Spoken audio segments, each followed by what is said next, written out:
ورسوله ذو المقام الأعلى، والصلاة والسلام على سيد الوراء وسيد البرية محمد النبي المصطفى ووليه المجتبى، وعلى آله وأصحابه مفاتيح الهدى ومصابيح الدجى، وسلم تسليما كثيرا. أما بعد، فقد قال جل جلاله وعظم شأنه، وقال الله تعالى في القرآن الكريم وهو أصدق القائلين: بسم الله الرحمن الرحيم.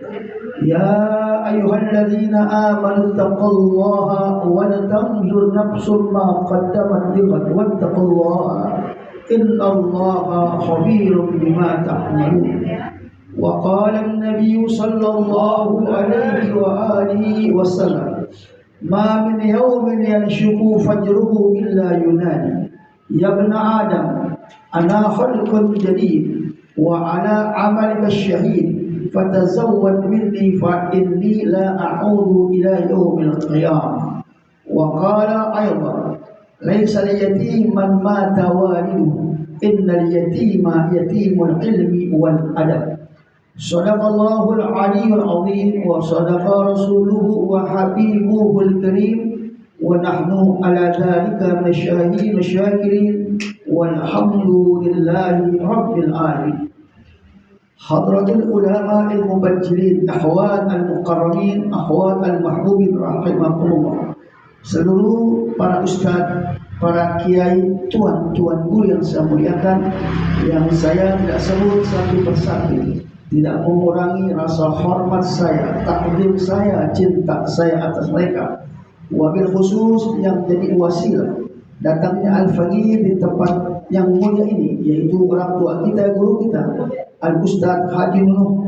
Doakan semoga Allah berikan kesehatan, panjang umur dan taat kepada Allah Subhanahu wa taala. Begitu pula aparatur pemerintah dari tingkat RT, RW sampai lurah yang saya muliakan. Hadirin hadirat yang dimuliakan oleh Allah Subhanahu wa taala.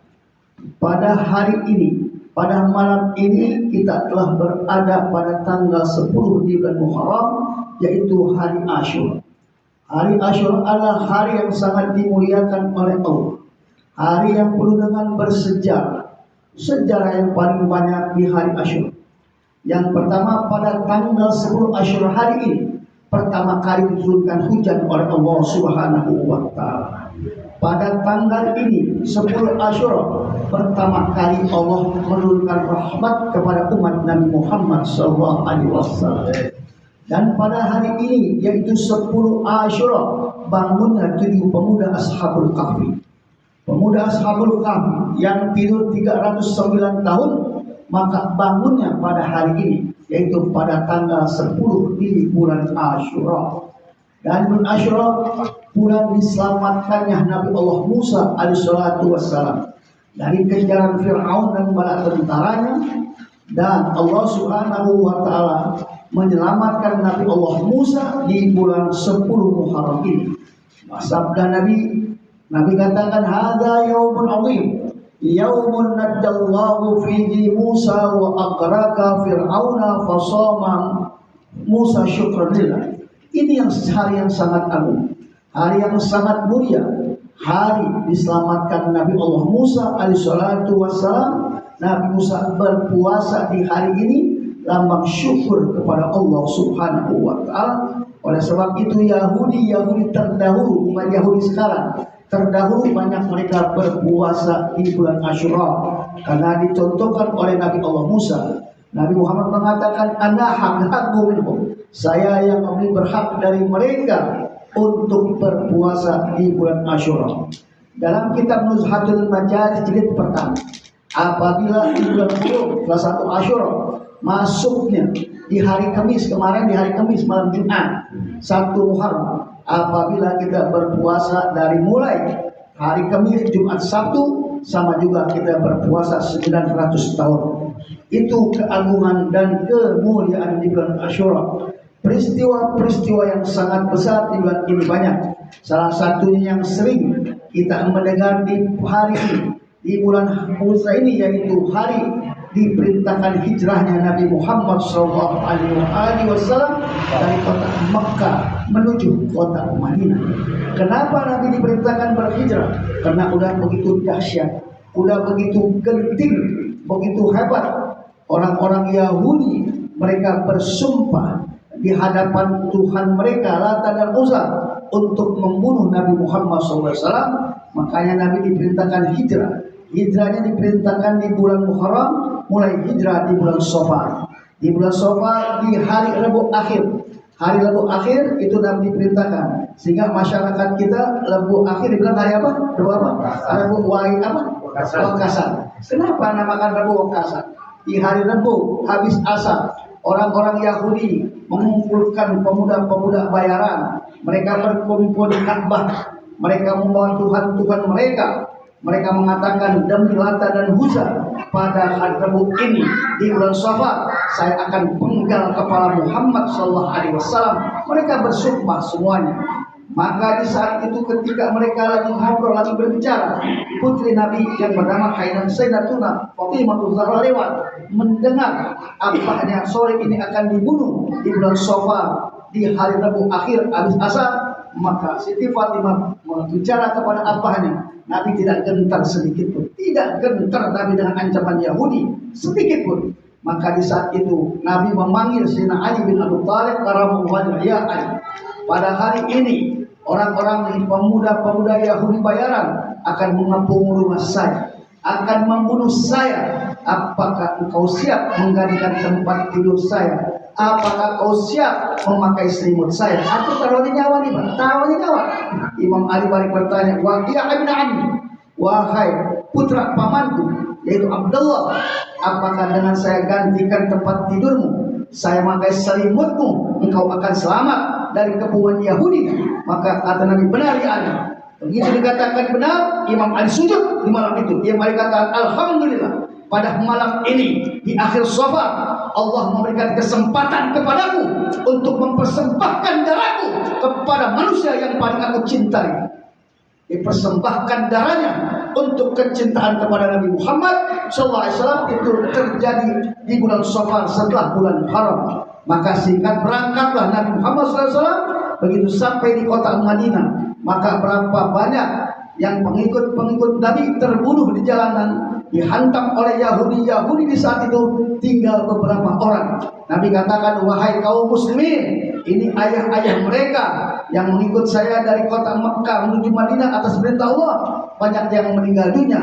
Mereka meninggalkan anak istri mereka. Oleh sebab itu, kata Nabi, saya pesankan kepada kalian, sayangilah anak-anak mereka, cintailah anak-anak mereka, bantulah anak-anak mereka, sehingga masyarakat kita mengenal lebaran anak-anak yatim." Itu terjadi seperti itu. Nabi pesan kepada kita, maka sayangilah mereka, cintailah mereka, jangan sampai mereka menangis, jangan sampai mereka sedih disebabkan ulah kita. Mengapa kita malu sayangi anak yatim? Bukankah Nabi Muhammad seorang anak yatim? Bukankah Nabi Muhammad bapak daripada anak yatim? Jangan sampai anak yatim melangkah kakinya di bulan ini sampai meneteskan air mata.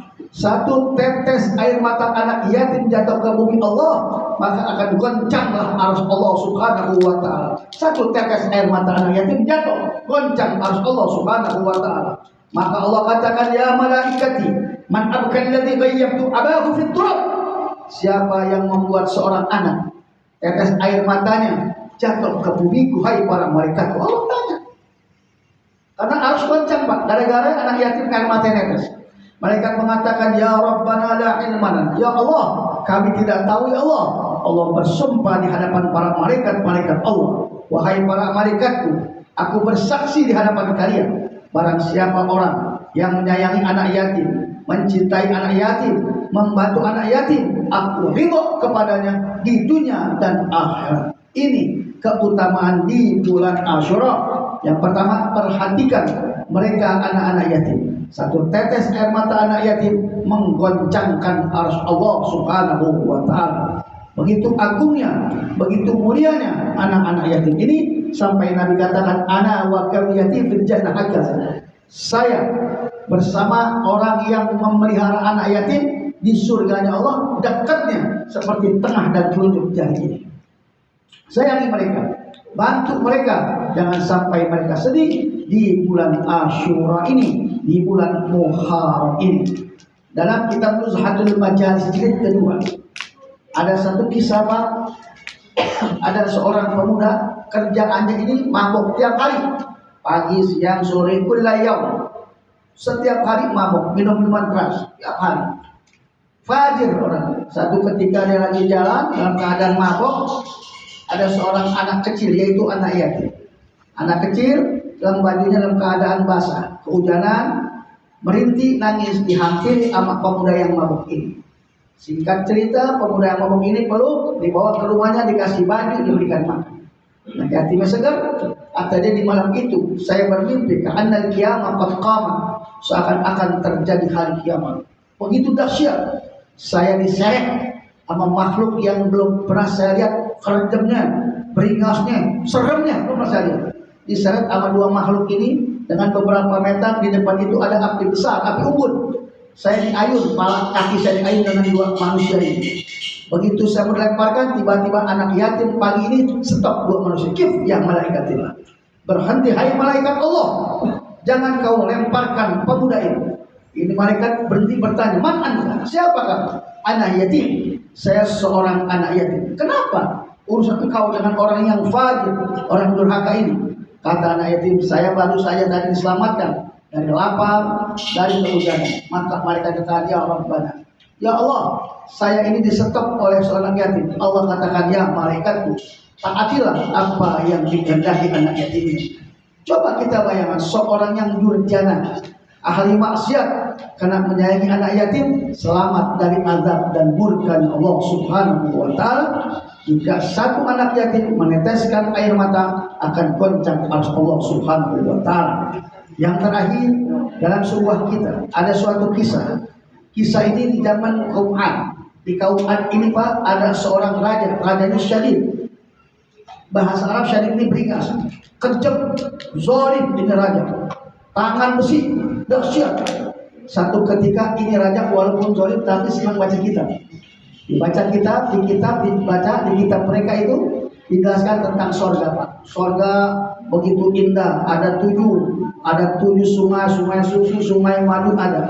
Dan sungai tersebut dalam kitab itu terbuat, surganya itu terbuat dari mutiara, intan, permata, berlian, terbuat. Ini raja tertarik Pak, ingin buat ini surga di atas permukaan bumi ini. Raja kumpulkan para gubernur di kampung ini, kumpul. Dulu belum ada Ahok Pak, belum ada. Gubernur zalim belum ada, kumpul. Begitu kumpul, apa dibilang amat raja ini? Wahai para gubernurku, uridu an abniyal jannata ala wajhil ardh.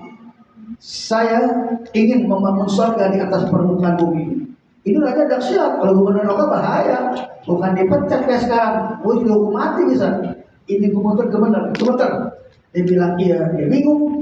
Dia bilang kagak, dia takut. Dia bilang apa? Al-amru biyadi. Segala urusan ada di tangan Tuan Raja. Tuan Raja bilang, saya pesan, maka di hari ini bebaskan tanah-tanah rakyat. Jadi tanah dibebaskan, ada zaman dulu. Beringas kejam juga. Diselesai orang kampung diseret. Diambil tanah-tanah, udah ada zaman dahulu itu. Perampasan tanah. Jadi penguasa-penguasa zalim dari zaman dulu ada, merampas tanah rakyat dari dulu ada Pak. Banyak dari dulu. Di zaman kapan ada zalim? Dengan kekuasaannya bukan mengayomi rakyatnya, tapi menzalimi rakyatnya. Singkat cerita ini Pak, semua udah rapi diikat, kumpulkan rakyat saya. Dari yang kecil sampai yang gede, perempuan kumpul. Begitu kumpul, kata raja, wahai seluruh rakyatku, saya ingin buat surga. Surga ini materinya itu dari intan berlian. Saya pesan rakyat saya kecil, gede, perempuan tidak boleh menggunakan emas, intan berlian sekecil apapun. Nggak boleh Pak, nggak ada pakai emas. Singkat Pak, bangunlah surga ini. Kalau bayangan kita itu pasti biaya triliunan, mahal ukuran sekarang. Begitu udah rapi Pak, ingin diresmikan. Ini raja dikawal oleh ajudan, gegar-gegar pada ya. Begitu sampai di pintu surga yang dia buat, begitu dia masuk, ada seorang anak perempuan yatim jalan pakai anting kecil. Wah, ini ajudannya dari muka nih, Tuan Raja.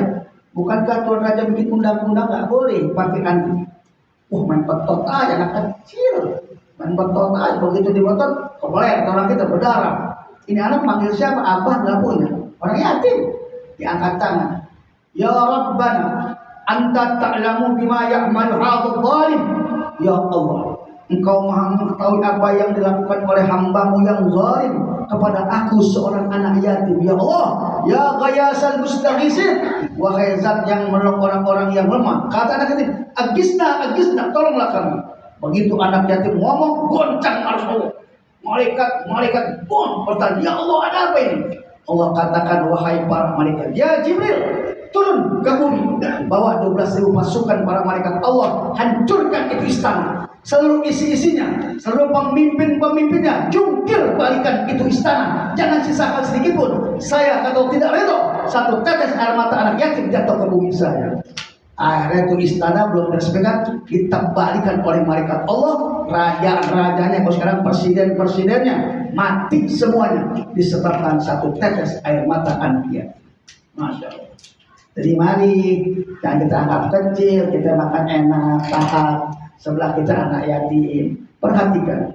Jadi kalau kita bantu anak yatim, kalau saya bukan sekedar asura kasih duit itu sapalanya, bukan. Berikan pendidikan mereka, sekolahkan mereka, masukkan mereka pesantren. Kalau mereka masuk pesantren, bapak biayai, insya Allah anak menjadi orang rapi, orang baik, orang soleh.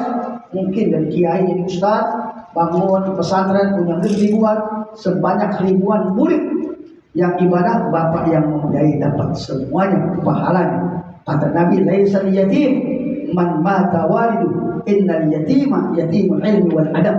Anak yatim bukan semata-mata orang yang tidak punya bapak.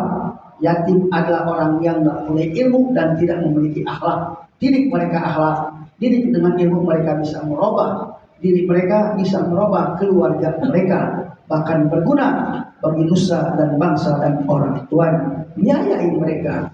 Jangan kita belanda merem mata kita pada depan anak yatim kelihatan. Jangan. Kita yang selama hidup tanggung jawab kita di hadapan Allah Subhanahu wa Ta'ala. Bantu mereka, puaskan makan minum mereka, pendidikan, perhatikan mereka ini, perhatikan pendidikan mereka. Masya Allah, berkah. Jadi kalau anak yatim sehari nangis 5, kayak apa dahsyatnya? Di negara kita anak yatim banyak Pak, ribuan, ratusan ribu, bagaimana banyak balak sekarang ini. Gempa nggak habis-habis, musibah nggak habis-habis. Bukan masalah koruptor, sebabkan mereka membiarkan para anak-anak yatim. Orang-orang kita bukan luar Islam, artis-artis yang kafir. Kalau mereka ada hajat belum terlaksana, kopekan di TV itu mereka kumpulkan anak yatim, mereka santuni, mereka minta doa. Malah mereka bukan muslim. Mereka yakin karena ketajaman doa anak yatim tidak ada hijab lagi antara dia dan antara Allah. Bainallah. 7 lapis bumi tembus dengan doa anak-anak yatim. Jadi kalau kita mau berkah, sayangi. Nabi katakan khairul baitil muslim, sebaik-baik rumah orang Islam, rumah yang di dalamnya ada anak yatim dan dia berbuat kebaikan kepada anak yatim. Jadi begitu bantu mereka di kampung kita yang mampu nih. Jangan belanda nggak lihat, Allah anak yatim datangin. Kalau nggak bisa di rumah kita, kita pelihara mereka, kita nggak bisa nanti akhlak kita sama dia sekolah. Kalau udah banyak pesantren, main pesantren, biayain, kita biayain. Insya Allah sampai dia besar jadi orang khair, baik, kita pun dapat. Lihat almarhum Kiai Abdullah Syafi'i rahmatullah alaih, Asy-Syafi'iyah. Kiai Abdullah udah meninggal, pesantren masih ada, bahkan jadi perguruan tinggi university Asy-Syafi'iyah. Berapa banyak mengeluarkan anak-anak yatim? Kayak apa pahalanya? Ngalir terus pahalanya almarhum tersebut. Nah ini. Jadi inti Asyura ini kita sekarang ini 10 Muharram sekarang ini. Nah besok Masya Allah. Lu di kampung-kampung masih kecil begitu. Ibu-ibu kita masak bubur merah putih, apa itu coklat sama merah, kasih anak yatim. Kumpulin anak yatim, usap kepalanya, kasih duit sekolah. Jangan diusap doang, malahnya dikasih duit kagak kusut sama anak yatim. Kita panggil di kabur, dikasih goceng, goceng gede. Jangan sih.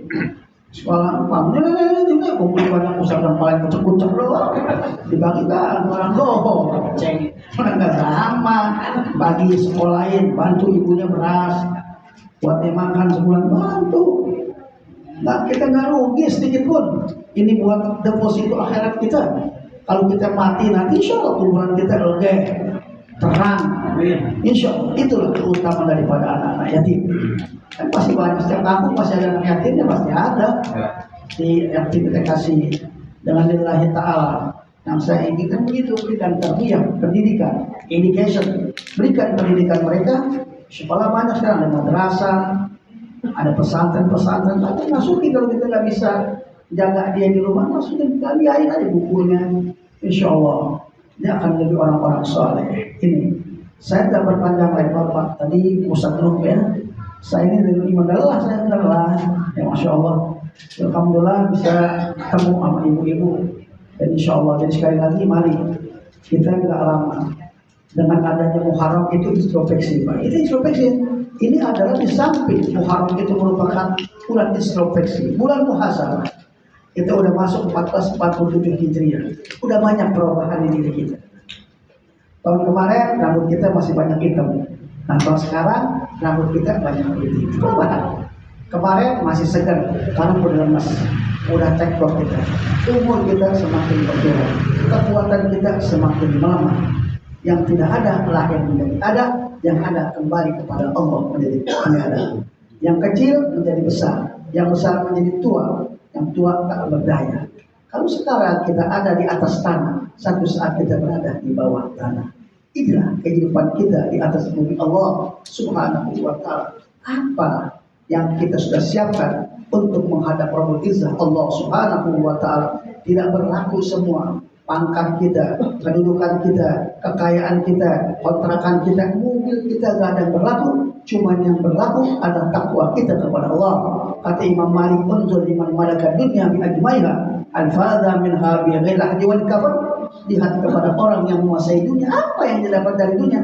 Cuma dia lahat dan kain kafan sama. Apa orang kaya duitnya banyak, ibu orang duitnya banyak, kontraknya banyak, itu nggak punya sama. Tempat kita cuma 3 kalau di sini saya tahu nih, Kemanggisan, ya, lagi Kampung Baru. Kenapa? Mahal dikit tabang tuh. Tadi kita tempatnya itu mahal dikit tabang, tapi kurang sama.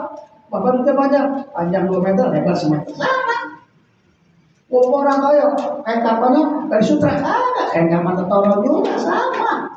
Itu yang kita akan bawa semua. Pejabat lewat apapun, kita lihat kain kapannya sama.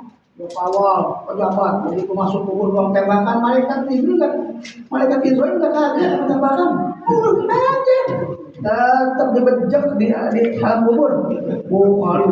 Orang hebat meninggal, masuk ke kuburan buang tembakan, memang kehormatan. Malaikat Israel, kadang nakir, kadang kaget, bahwa deg-degan, tetap pulang lo, gua kencet pulang gua kencet, ya diumpak ampik dia tetap di sana. Nah ini, jadi jangan lawan Allah. Jangan banyak penguasa kita udah mulai mati, banyak yang hebat-hebat mati. Nggak ada yang selamat sama Israel. Orang Israel nggak takut sama peluru, nggak takut sama benda, nggak takut ditodong, kagak. Tetap waktu dibejek juga udah. Mau presiden, mau menteri, sama semuanya. Yang kita tanyakan, apa yang kita udah siapkan? Kita sekarang nih bukan baris di kuburan, lagi antri di loket kuburan. 1 udah masuk, 1 tinggal. Kita baris berapa? Pasti begitu. Fulan, udah, fulan. Kita di baris pasti kita akan sampai. Jika kita nggak rapi, akan rapi. Kita untuk menghadapi Israel. Sekali lagi, mari kita udah nggak tahu umur kita Bu. Saya udah 60 umurnya Bu. Saya bilang kalau ikut Nabi 3 tahun lagi ya. Iya. Kalau yang umur 62 tahun besok. Iya. Umur 63 bulan-bulan ini kan. Nah, iya. Itu begitu ya. Saya 62 tahun lagi nanti. Kalau ikut Nabi Muhammad. Kalau yang umur 60 3 tahun lagi Bu ya. Kalau yang 63 bulan-bulan ini. Ini kan banyak ibadah. Banyak ibadah. Wirid, ibadah paruh aman lagi ada iman. Dan ibadah kita kepada Allah. Ada bisa jalan kita. Kalau kita udah di tapan, jangan Israel, bini kita goyangin, Pak, jangan tinggalin saya. Bini kita, anak begitu jangan goyangin saya Pak. Merendah kita. Begitu banget udah nggak ada hak. cincin kita dicopotin, ya, jam tangan dicopotin, baju dicopotin. Tuh kita punya ranjang bagus, ligna ranjang kita. Dimandiin nggak ada delik, nggak dikapal, nggak pakai bantal, ya. Kita punya di kamar mandi shower, nggak pakai shower, pakai selang. Iya, udah nggak ada hak, ibu kayak di situ telanjang kita, udah nggak ada hak. Anak nangis, dua doang air mata tik tik dikit, ya. Ini begitu doang, tiga tik tik tik, rapi kita dikawin lagi. Dikit, nangis sedikit. Saya perhatiin tuh banyak saudara saya begitu. Ini apa dengan saya Pak Umar? Begitu air mata dikit, tik tik dua doang. Kelihatan bawang. Anak tuh udah rapi dah, tinggal hati kita diganti laki-laki. Anak kita belum tentu. Ingat sama kita semua, selain amat ibadah kita kepada Allah Subhanahu wa Ta'ala. Makanya banyak ulama-ulama berikan nasihat kepada kita, jangan kita lalai. Ingat kepada Allah yang bertanggung jawab di hadapan Allah adalah hanya kita. Pertanyaan kita semua. Kita di kuburan diumpang ambing, break anak kita nonton bola. Dekat sebelah kuburan, nggak tahu. Bagaimana nggak bisa kita? Padahal kita di dunia ini, masya Allah, nyari rezeki sungsang sumbel, betul tahu ya Pak? Sungsang sumbel, pagi siang malam tiap hari buat anak ini, sampai capek, sampai lemes kita. Nah kita lupa ibadah kepada Allah, kita lupa bersama kepada Allah, kita meninggal dikepung. Kata orang Betawi, ini hidup sial kuda kita. Kena juga dikepung juga, di dunia udah capek, di akhirat capek juga. Nah jangan, di dunia udah capek, di akhirat capek. Udah capek di akhirat kita masih ada mending. Jadi kita mesti cerdas, mesti pintar. Ya Allah, ini yang bangun musola ini orang cerdas Pak. Kalau dia begini habis sama anak-anak kan gitu bahasa kita. Dia mikir, waduh, bikinlah masjid. Dia udah nggak ada, mengalir terus pahalanya. Apalagi kalau anaknya soleh, dua, anak doain, jangan mengalir. Jadi orang-orang begitu, kalau ada orang lain nggak ada masjid. Penabang masjid, yang bangun itu banyak. Dia pikir kalau dia habis sama anak-anaknya, pecah waris habis, nggak semuanya rapi. Titip, beri dia meninggal, tetap terus mengalir pahalanya. Kalau anaknya soleh, insya Allah ada dua. Makanya saya ini Bu ngajar di Jamiat Khair. Di Jamiat Khair kurang lebih hampir 40 tahun saya ngajar di Jamiat Khair. Saya ngajar, Habib Rizik ngajar bareng sama saya, jadi Alia, saya di Salatiga. Ini kalau kumpul-kumpul begini nih Pak, ada guru saya orang Betawi. Nama Ustaz Rozi Ibrahim, orang Kampung Pala, meninggal di Dodol. Kalau kumpul dia bilang apa? Kita ini musuh kita. Apa Ustaz? Itu guru-guru nih kamu. Kita nyari nafkah buat anak bini. Capek. Nah kalau kita meninggal, belum tentu anak bini kita doain kita, belum tentu, bukan nggak belum tentu, repot kita. Kita udah nggak ada bagian lain. Makanya kita kalau pintar sedekah. Harapan kita kalau kita meninggal, sedekah kita jadi sedekah jariah. Iya.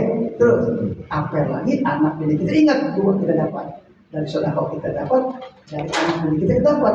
Kalau dia lupa, ada sedekah jariah kita. Itu orang-orang tua kita dulu. Bikin musola, bikin masjid, bikin madrasah, dia tahu. Nggak semua anak ingat. Kita meninggal beli motor ada tuh anak. Oh, tril, umput, apa yang meninggal cuma enggak. Saya ngajarin orang di keluarga saya lihat. Oh, abahnya mudah mati ya Allah. Nonton bola, murid masih kuat masih nonton bola. Tepuk tangan, apa ini bukan ditahlil. Kita semua sama. Jadi kita bisa tidak. Kalau di dunia Pak kita dianggap orang kita bisa kabur, coba di kuburan kok kemana? Kecil doang sih gitu, udah banyak orang kita. Oh mana kita kabur nih? Lalu segitu doang, seukuran kuburan. Saya pernah bilang sama teman, Bapak maaf, satu orang ibu saya kasih duit misalnya, saya dikasih duit, enak kasih duit 10 juta. Ente tinggal di hotel, di kamar hotel, ada kulkas, ada buah, di hotel nih, nyaman. Tapi jangan keluar 2 bulan. Kalau saya nggak betah. Walaupun di hotel, di kamar nggak betah. Saya 2 bulan nggak keluar nggak betah. Walaupun semua fasilitas ada nggak betah. Kan enak ada AC nih. Tapi kita nggak biasa, nggak betah. Dengan jalan kita nguyur nggak betah. Itu hotel Pak, ada AC nih. Sekarang di Bali Bapak dikasih 20 juta. Di WC sebulan jangan keluar. WC masih bisa nafas kita. Nah kalau kuburan cuma segini jaraknya antara kita sama yang lain. Itulah kalau kita tidur di rumah, kamar kita kecil, tiba-tiba mati listrik, kelagapan, mati listrik. Iya, tiba-tiba di kuburan kecil, agak ada listrik, terus susah kita di situ. Gimana? Siapa yang mau tahu kita di situ? Mau bela kita di situ? Siapa? Kecil tuh kuburan, cetek. Tapi sekarang kuburan cetek tergantung bayarnya. Mahalan dalam dikit. Kalau bayarnya murah, cetek kita. Tingkok kaki kita, cetek. Tergantung. Kita nggak tahu mau di mana nih kita nih. Mau mata di nafsu di ayat di di mana kita? Kemanggisan, Jakarta Barat, Jakarta Pusat, Kemembeng, Kenapa? Atau masih situ kita pergi nih, nggak sono kemari, pasti pulang-pulang kita ke situ pasti nggak jauh-jauh ke situ kita pulang. Jadi otomatis mari sadarlah kita, bukan saya ngasih bapak, bukan marah-marah. Kita nggak tahu umur, kata Nabi nanti di akhir zaman banyak umat saya mati nggak sakit lagi, mendadak.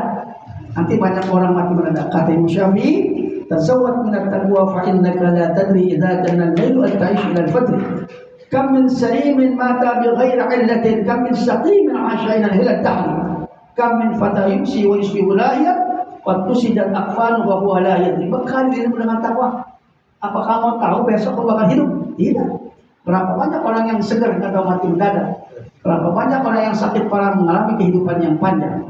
Berapa banyak seorang pemuda-pemudi bersore hari berpakaian dalam keadaan lalai, kain kafan dijahitkan untuknya biar tidak tahu. Mari kita sadari di bulan Asyura ini dedikasi sisa umur kita untuk ibadah kepada Allah Subhanahu wa taala. Duit-duit yang kita punya sebagai titipan Allah, santuni anak-anak yatim. Jangan kita pelit, bertanggung jawab di hadapan Allah.